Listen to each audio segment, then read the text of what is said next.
Food chains, energy transfers, and productivity, AQA Biology.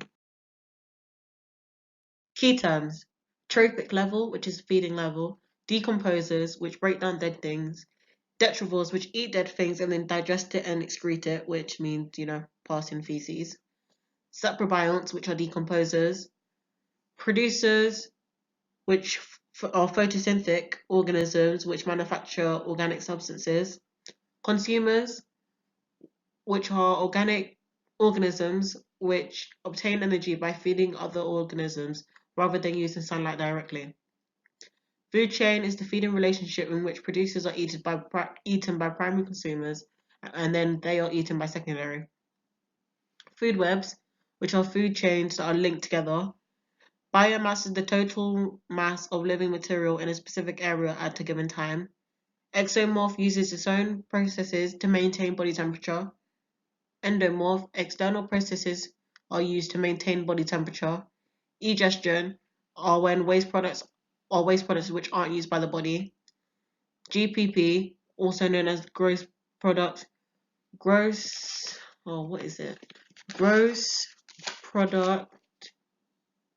primary productivity, which is the total quantity of energy that plants in a community convert to organic matter. Respiratory losses are when plants use 20 to 50% of their GPP for respiration. And then NPP, also known as net primary production, is the rate at which a plant stores energy. Food chains and energy transfers. Determining biomass. This is done by calculating the dry mass per given area in a given time. And dry mass is estimated using colorimetry. So the colorimetry process. The sample is weighed and then dried in pure oxygen, not burnt to a crisp, but heated. This is done in a bomb surrounded by water.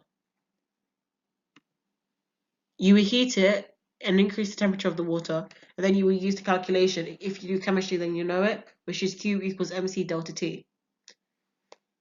And Q would be the energy release, M would be the mass of the water, C would be the specific heat capacity, which is 4.18, but they'll give that to you if they ask anything about this.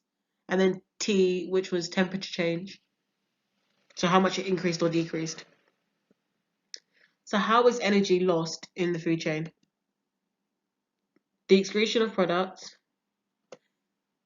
egestion, some parts of the organism isn't eaten, like, for instance, carnivores, they don't generally eat the bones of their carcasses,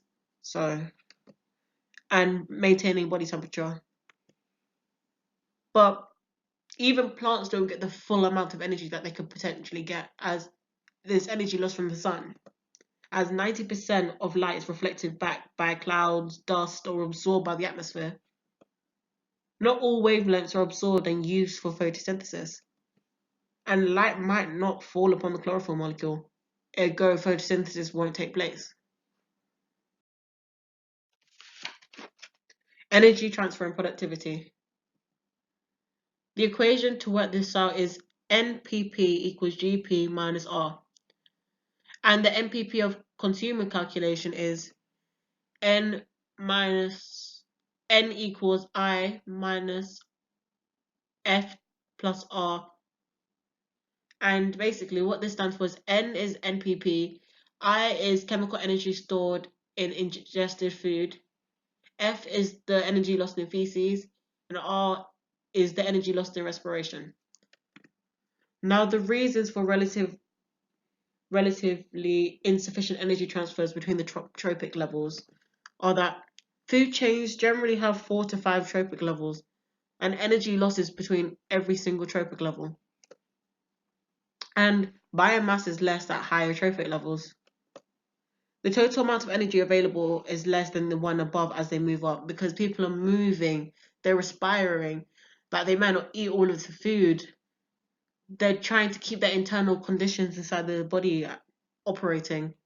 So you're losing all of that waste energy. So efficiency energy transfer calculation would be energy available after the transaction divided by how much energy was available before the transfer, times 100. Now farmers like to increase their productivity by doing a range of things. So this is probably, I don't know if in biology, like in GCSE, you ever watched The Matrix? Not The Matrix, The Matrix. And they like showed you all of that video, and then there was the pig, and he just took the pill and he just went in on a crazy adventure. But this is basically what that was. And it's decreased movement, and I highly suggest if you ever watched that, then watch that, you'll know exactly what I'm talking about. So if you decrease the movement, then you use less energy. Cramp conditions means that you can use the body heat of other organisms to keep yourself warm. Mutilation, the less body parts you need to keep warm, the less energy you have to use. Antibiotics, because when you're sick, your body's having to fight off a disease, and if it's fighting off a disease, then it's using more energy to do so. Controlled feeding, and the exclusion of predators.